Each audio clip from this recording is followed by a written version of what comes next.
Good morning and welcome. My name is Ian D. Bethel. I'm senior pastor here at New Beginnings Baptist Ministries. I'm also the chair of the Unity Community Mediation Team, and I'm also co-chair of the Police Community Relations Council.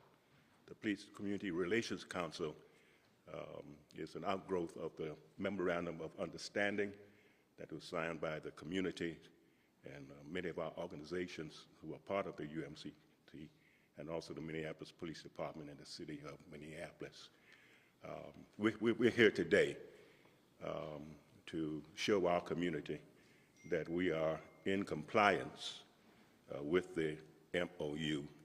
And a great example of that is the relationships that we have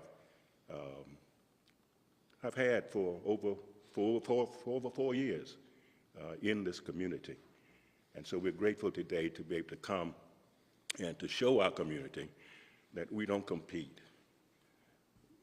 We don't compete. We partnership together in order to address many of these issues that are before us in our community today. And so with that, one of our key partners in the Unity Community Mediation Team is the NAACP, whose president is with us today. And also, the community needs to know that the chief and myself serve side by side with the work of the Police Community Relations Council, and it's been very effective. And so you will hear from the chief at this time, and then from the chief you will hear from the illustrious president of the NAACP as we're about to announce another outgrowth.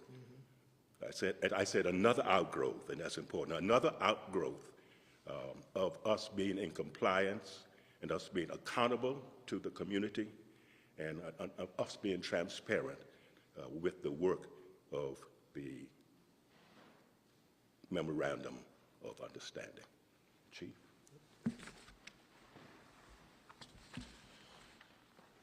Thank you, Reverend Bethel, and thank you to all the members of Unity Community Mediation Team that are here with us, and thank you to President Cynthia Wilson and the members of the NAACP who have been working with us and are so willing to help us move forward together. The tragic shooting of Mr. Maturi is just one example of the many situations in Minneapolis where neighbors are not getting along. Now, let me be clear. Mr. Maturi called the police several times. He did everything he was supposed to do to try and get help. But unfortunately, the Minneapolis Police Department alone was not able to provide that help for him. And again, we are sorry for that. However, this is just one example of many instances where there are people out there looking for help, and we alone are not able to provide the service that they expect. We're not able to resolve things as quickly as they need to be.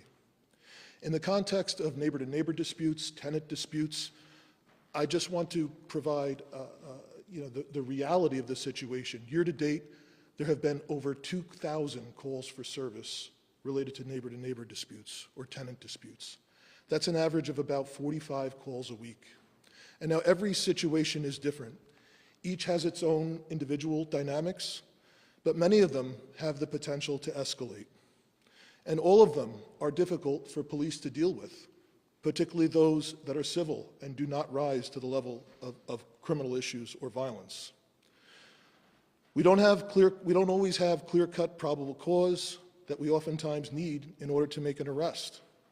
Or if we do take somebody into custody, there oftentimes isn't sufficient evidence to prove an offense beyond a reasonable doubt.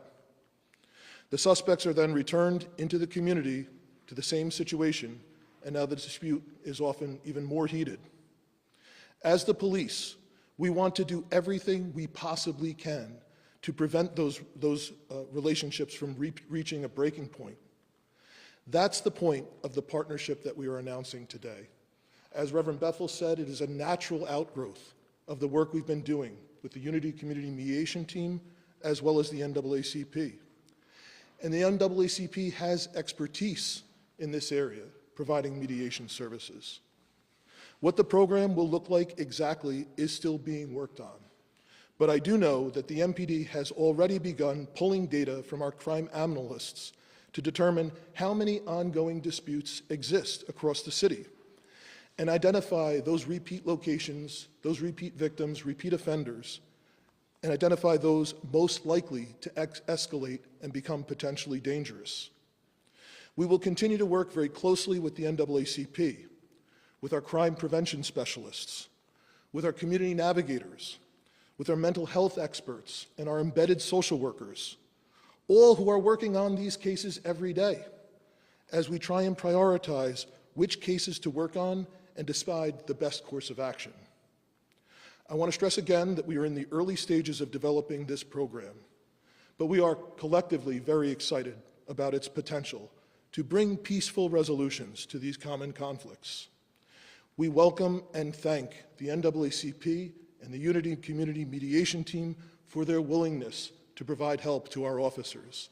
It is oftentimes incredibly frustrating for officers to keep returning to a situation and being unable to provide the help that residents are asking for. We all believe that it is important to see collaboration between all these groups, community groups, that we strive for better and safer neighborhoods together. This is a team. We cannot have public safety without the public, and we know that moving forward, addressing these issues, we will be stronger together. So with that, I want to introduce the president of the NAACP, Ms. Cynthia Wilson, for her remarks. Thank you, Chief. Good morning, everyone. Just very excited about where we're moving forward. Let me just say that as the president of the Minneapolis NAACP, it is my responsibility to make sure that we are addressing the concerns of the community. And when I say addressing, that means we're not going to solve every situation, but we are being proactive. So we hear you, and we hear the calls that are coming through, we hear the complaints that are coming through, and it is our goal to make sure that we respond. And so a part of that response is connecting with the Minneapolis Police Department and working toward this new initiative that will help mediate some of these cases that are happening in our, within our neighborhoods and with the neighbors. This is a great opportunity, I believe, not only for the NAACP, but for our faith-based organizations such as New Beginnings. We're opening this up to other organizations, to other faith-based organizations who are interested in being a part of this. There will be training that has to take place upon doing this, but we think that this is a great start for us moving forward. In terms of whenever there's concerns from the community and issues that arise, there can't be an immediate fix. You know, there's nothing that we can just do tomorrow and say, this is how it's going to be. But things take time, and I think that this is a great opportunity, not only to engage the community, but allow people to become a part of this initiative so that they can take some action themselves. Also, I believe that with all of the different hands that are involved, you got social workers, you got community crime prevention, you got community engagement, you got the inspectors. There's so many different arms to this that will allow us to impact the community effectively. But in addition to an impact in the community, this will also allow community, it'll be us helping us. And so I think that's a huge part of developing ongoing relationships, not only with the police and the faith-based organizations, but with the community at whole. So I'm excited about this. Again, it won't be the be-all and end-all of everything, but what it will be is a start for us moving forward. And so as the president, it is my job to see how we can move forward. We're not going to just, you know, stay parked at what took place. What took place was a tragedy. And it is our hope that through this new initiative, we can prevent some of these tragedies from happening again. And the way that happens is little by little, step by step. And the fact that these individuals behind me are here saying that they want to move forward is huge to me. So I'm excited. Anybody who's interested, you can call the Minneapolis NAACP. And I'm sorry, let me see here. That number is 651-806-7801, and I don't know that number by heart because it's in the phone. So, but you can call that number if you're interested in any organization. However, we have different sites and locations with the UCMT that are up and running right now. If you want to make a complaint about something and you don't want to go to the police department, you can go to one of these sites and make the complaint. Because oftentimes, people in the community need to see people who look like them and who can register with them and who can talk with them. And so that's who we are, and these other sites that are located around the city of Minneapolis are places that they can go to get that support and that help. Because we are about action, but action does take time, and we're going to do it in a way that is going to be productive and effective. So with that, I'm very grateful for where we stand right now and what we're looking to do, because we are hearing the voices of the community and we are taking action. Thank you very much. Any questions? So, if you could explain how this is sort of a building out of an existing relationship, what is in place historically and what will be added now? In the MOU, there's a section that called for over 20 organizations within this community and plus, not only to partner with us, but to be solution oriented with all kinds of different issues, and not just this one, but with many different issues, whether it's use of force, behavioral health, etc. And so what this does, these sites that you see here, what this does, this keeps us in compliance with the MOU. And so this is a natural build out of the continued relationship that we have with the Minneapolis Police Department and the expertise of one of these organizations that's in the MOU, the NAACP. There are things that the Unity Community Meeting team can only go so far with, but our partner, and that's what this city needs to see, that we don't stand here, okay, competing or pointing fingers or other innuendos, but we're here to find solutions. And this is a natural outgrowth of the work that the Police Community Relations Council has done over these past 2.5 years. And so this is just another natural outgrowth. And as President Cynthia said, you can call the NAACP, or you can call here at the headquarters, and you have those sites that were given out to you. And it's for filling out a complaint. It's for help with any public safety related issues. And also, if you want to come and mentor, because there's also a mentoring program that we have individuals who are mentoring those who are graduates and come into Minneapolis Police Department.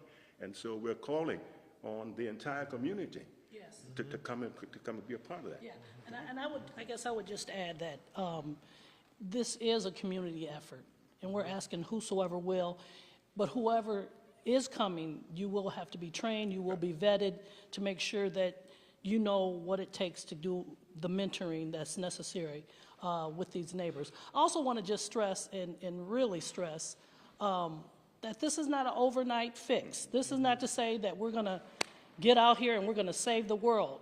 But little by little, we are looking to transform the minds of the community folks, rebuild trust, because it's going to take some time. The black community has been violated through trust issues, and so we are trying to rebuild that, and it does take time. And I think the first step, you heard the chief apologize again.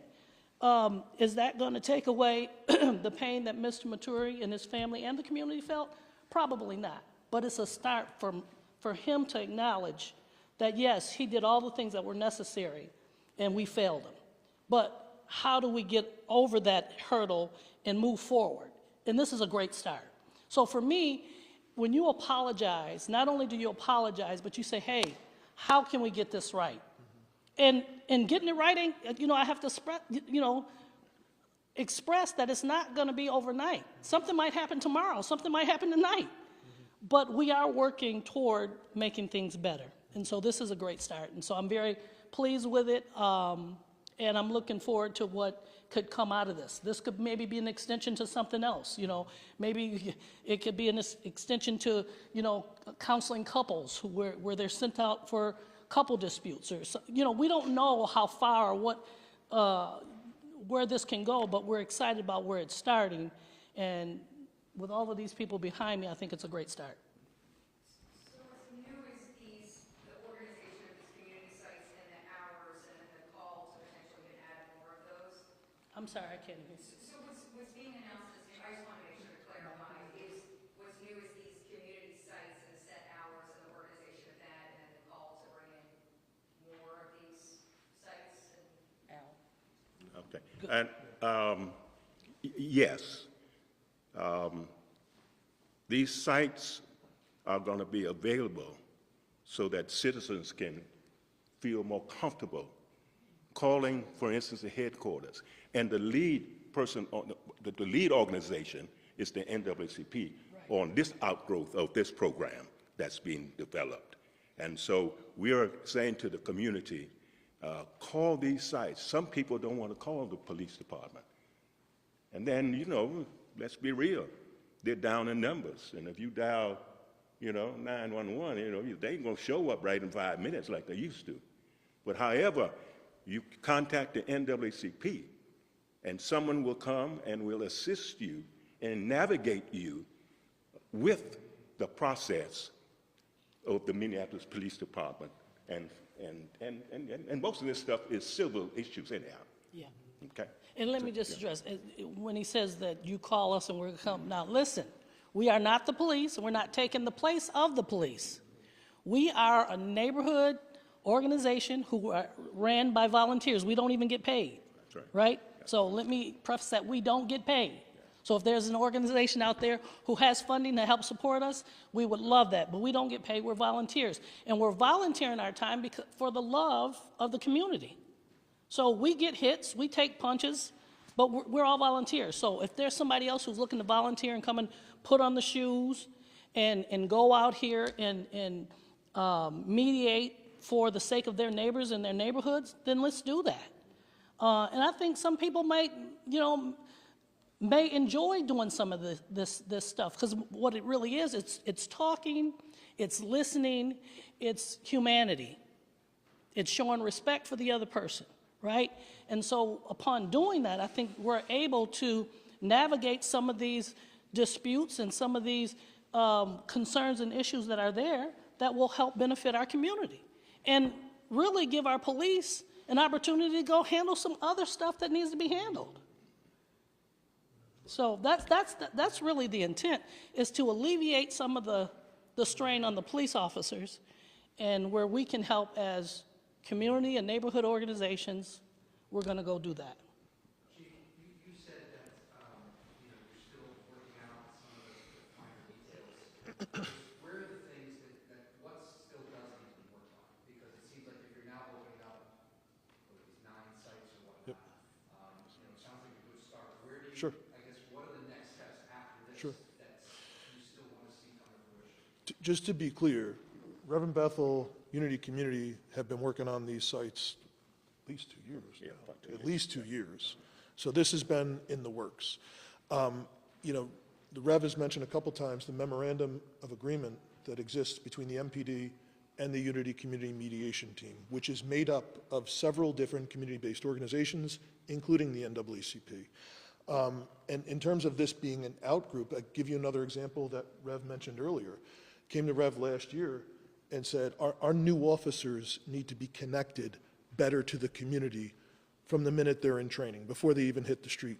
And from that, Rev and the volunteers in Unity Community have become mentors to some of our new officers. They meet with them in the academy, they meet with them again when they're out in the street, and helps them connect our officers to people in the community so that they can feel the support that does exist in all of the diverse communities in Minneapolis. So the creation of this, the ability to refer people for mediation is a natural outgrowth of the ongoing work that Unity Community Mediation Team and the NAACP have been doing with the police department. And the fact that the sites exist is a result of previous work But it's an opportunity that community has come up with to say, this is a place we can use to help try and resolve. This idea is driven by the community. I have just brought folks in. We brought our entire command staff together last Friday. Everyone who runs the police department, all of our inspectors, commanders, chiefs, all of the crime prevention specialists, their supervisor who's here with us, the community navigators, the supervisor for the community navigators, all of the embedded social workers, their director from the county. We got everybody in the room because this is a systemic problem. And it's very easy to take a snapshot of a police car or just the police, because that's what's most visible. That's the part of the system that people see when they're calling 911 over and over again. It's a lot deeper to understand all the different folks in the system, siloed in the system, that are trying to address this issue, and try and look at that and figure out how do we all as a system learn how to do this better. And the last thing I'd say to that is it takes it to another level when community volunteers are stepping up and saying, we've got some training, we've got some expertise in that, and we'll train other folks from the community because we want to help, not only help solve the problem, which is what everybody wants, we want to take some of the burden off the police. I think that's huge. So it sounds like what is really new here is the integration of how much. Absolutely. Yep. Like this program has existed before, these sites have existed Yep. before, and there's been communication with NAACP, but never has it really been integrated so much. Bingo. That's it. Absolutely. I mean, you just said it, and I don't want to regurgitate that, but that's exactly it. There's been meetings here, meetings there, there's been talk about doing this talk, but now we're actually able to put all of those pieces together and go out and make this work. So, Chief, sorry, follow-up question. Sure. Where do you still want to see improvement, right? So where do you want to see things get better? Where can these sites, this different integration help in ways that it hadn't before? I think this is just another opportunity. This is another resource. It is community-based that may ultimately prevent things from escalating. I agree with President Cynthia Wilson here, who I think she mentioned in her remarks here that a lot of times folks don't want to come to the police or don't want to have some of these conversations, that I think community-based organizations that are trained can be in a better position than police to help resolve things. So this is simply adding another entity, another possible solution to very complicated situations. And what's the difference between, an officer in a squad car meeting with these organizations and maybe the detectives and the inspectors who are not the ones normally are most visible? I think it's a hypothetical in that I think it depends on the individual situation. What's the advantage when we talk about more integration? Just peeling back now. Yep. Why is it so advantageous? Why does it matter so much for police to get those other investigators, inspectors that are not on the street every day to now partner with these? The system simply is overwhelmed. The reality is, we have fewer than half the number of investigators today than what we had in 2020 and before, when we had a whole lot less crime and serious cases. So obviously we are prioritizing things. There's fewer police officers on the street today, obviously, than there was a few years ago. At the same time, the demand is so much greater, and I think a lot of people, their stress levels, particularly in these situations, are that much heightened. They can be than they had been before. So obviously this is a resource to divert to folks who have some expertise and who have training and who are from the community that may be able to better resolve a situation than simply a police officer taking a report and passing it along to either the city attorney or what have you. And again, a lot of times while these situations are happening, these disputes are happening, it is either very difficult to prove beyond a reasonable doubt that an offense has occurred, or at times it's simply not enough to make an arrest. I think also not saying don't call police. Absolutely not. But is there a line somewhere where people say, maybe before I pick up the phone and call 911, is there a definable line or somewhere to say, when is it better to call one of these organizations first, or when is it I think if there's an active threat to someone's safety or the potential for property damage or a crime has occurred, absolutely call the police. But I think if there is some ongoing issue that may be passive, a crime hasn't actually occurred, or even some type of discrimination, that type of thing, that doesn't rise to the level of a criminal offense, then yes. Yeah. Using Mr. Maturi's case as an example, what would this program be able to do that Minneapolis police were not able to do in your response? Let me say this before you answer. I think that give a good case in point, you know, because So here's the deal, and I want to reiterate what I just said. This is not going to be the be-all and the end-all. So you have good questions, but the truth of the matter is we're not going to be able to answer them explicitly because we're still, you know, working this out, right? But when you say, like, what could have happened, you know, if we maybe would have known, right, maybe we could have got those two neighbors together and gave them an opportunity to talk about what's going on, what led to this, how did this happen. Who knows, right? And maybe it still would have happened, right? So that's what I'm saying when I say we're not going to be the end all, the be all. But we do provide another option, another opportunity for a community to come in and engage and perhaps resolve a conflict, right? Able to do things that Minneapolis police may not have the ability or time to do. Or time to do. I think they may have the ability, I think the time to do, right? And so even in that, you think about just personal relationships, people in the community, somebody that looks like me without the badge, without the gun, that I can kind of communicate a little longer with and kind of pour out what's been going on for the last month or year in this, you know, this particular case. Again, I want to say thank you to the Maturi family, not because he was shot, obviously, but thank you for the things everything that he did well, enough for us to say, hey, these are some things that we can do next to work on bettering these circumstances and situations that may arise in the community.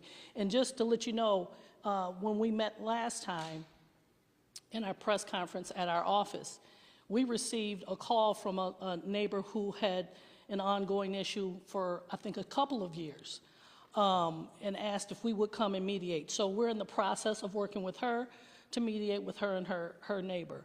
This is what I'm saying when I'm saying, what are some of the things we could do? That's one of them. They called us. They didn't call the police. They said, oh, can you guys come in and mediate this situation? And again, I think it's an opportunity for people who are in the community really aiding the community. So we're all working together. And by that, then maybe we can really move some things forward in terms of making some change. Because that's the end goal, is to make some change. go ahead.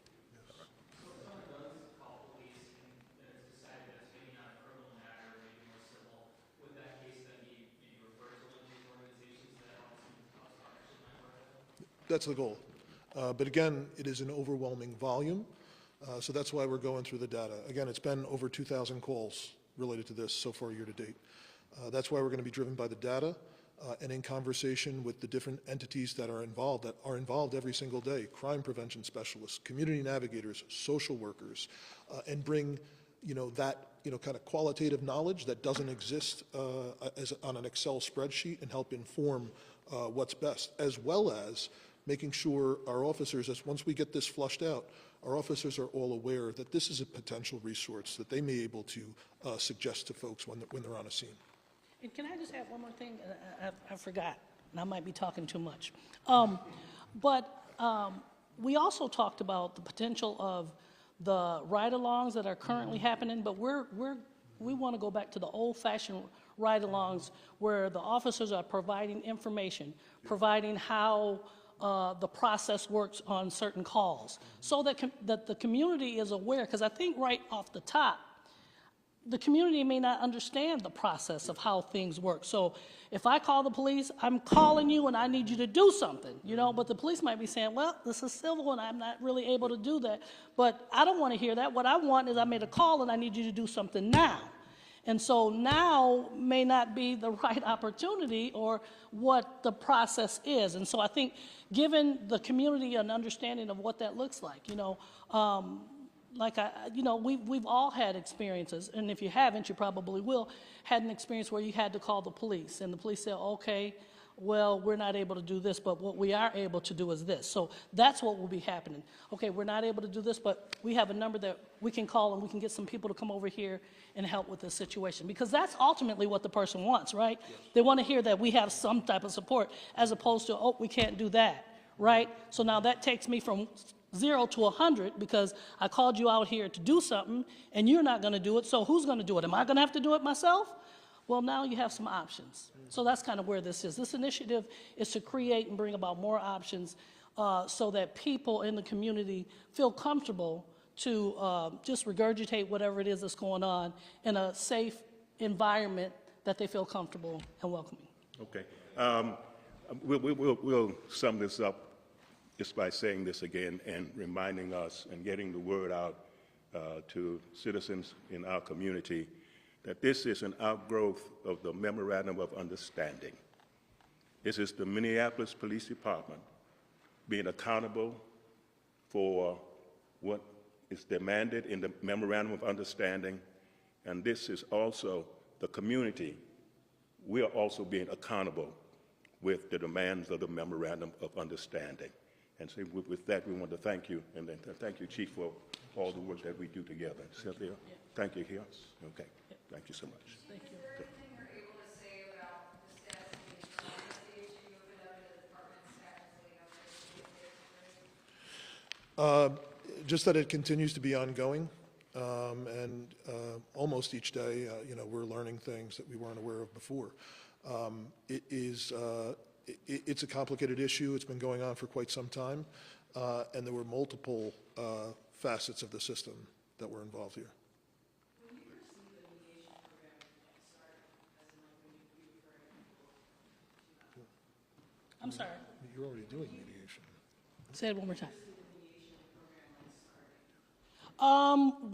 So we're in the early stages, but I would say probably by next month sometime, because we're ironing out a few things. The fact that we were already doing this it makes the transition easier, but just kind of implementing some of the pieces with the Minneapolis Police Department, which is like some of their social workers, the crime prevention, the inspectors, and those different pieces. So once we put all those things together, then we're able to actually roll it out. But for us, we've already been doing the work. So